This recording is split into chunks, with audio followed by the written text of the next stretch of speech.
Well, first things first, Joe, how are you? I'm fantastic. 5 nights at the Carré, it's good. Great to be back in Amsterdam, and great to be back in this part of the world. And Holland's always been very good to me. You know, it's been a territory that is kind of where it all started. The first show was in Zoetermeer. Okay. So it's been good. Well, where I'd like to start is you did your tour de force, a series of gigs in London. Yep. And you got the chance to play with, I believe it was Rory Gallagher's 61 Stratocaster. Yes. How did that come about? Well, I know Donald. My girlfriend at the time ran into Donald, and she very nicely set me up with kind of a play date with Rory Gallagher Strat. And I've played the guitar live in the UK twice. Once was at the Hammersmith Odeon, the second was at the Royal Albert Hall. And it's a beautiful guitar. I mean, I could see why it's so worn. I could see why Rory loved it so much, because it's really a beautiful example of a 61 Strat. It plays great, it howls, it sounds awesome, and it is that guitar when it comes out of the case. It's like there's no arguing. It is what that is what it is. Right. You know. What went through your mind playing it? Was it different than playing one of your own guitars when you were on stage?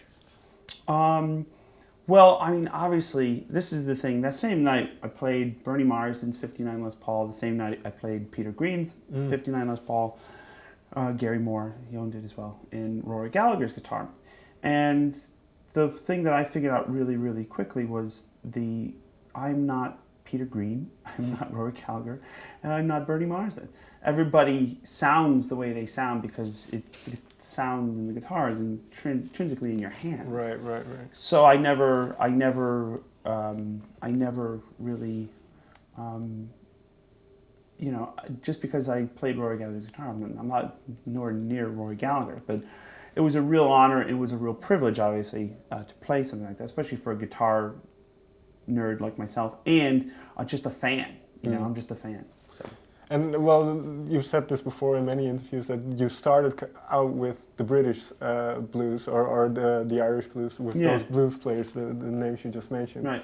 And well, you're now doing the Muddy Wolf tour. So how long did it take you from getting introduced to the blues to kind of dissecting it and getting to the core of it?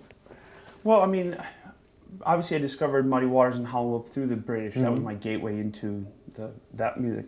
But, you know, at first the Muddy Wolf thing, I wasn't sure if I could actually pull it off. And then it dawned on me. I said, you know what, this is the building blocks of all the music that you listen to and love.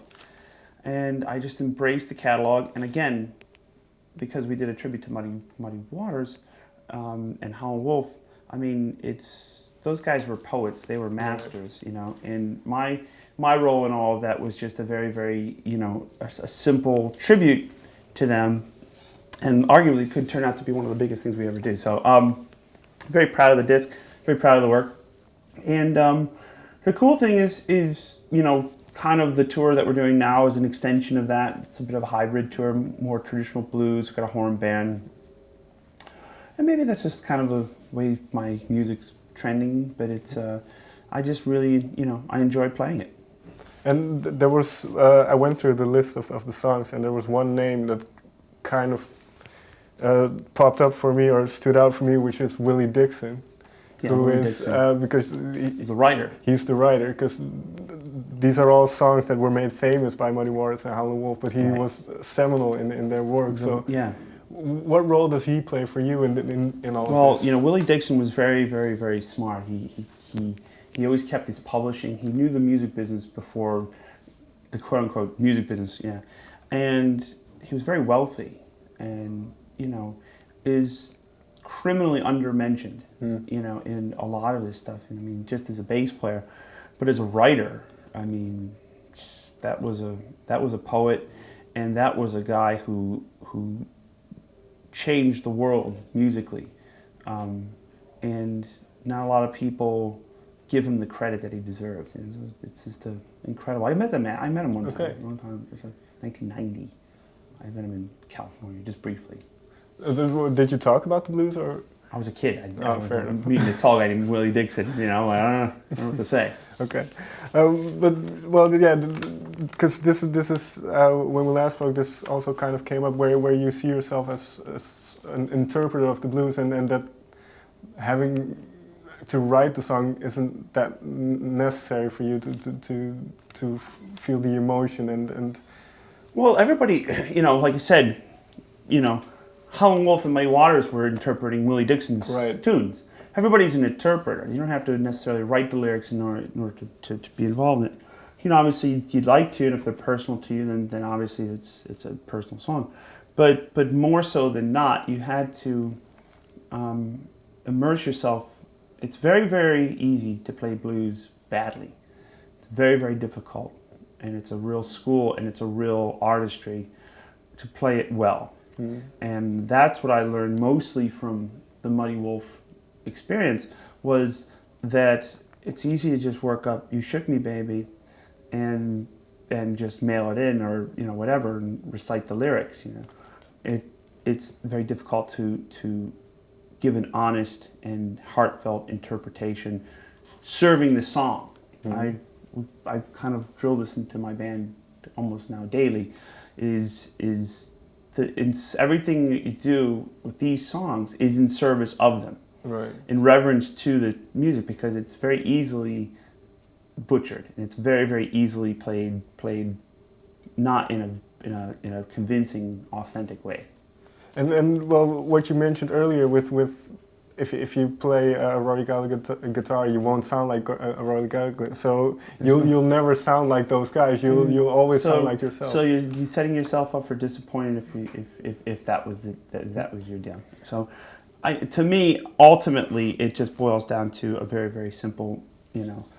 As long as it's heartfelt and honest, and people can see that, they can see the conviction, they can see the reverence towards the music. If it's contrived, if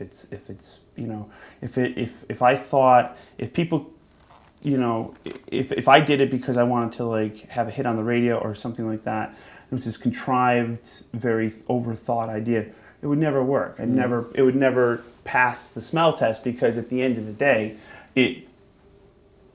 your audience is a lot hipper than I think most artists give them credit for. Your audience knows what they like.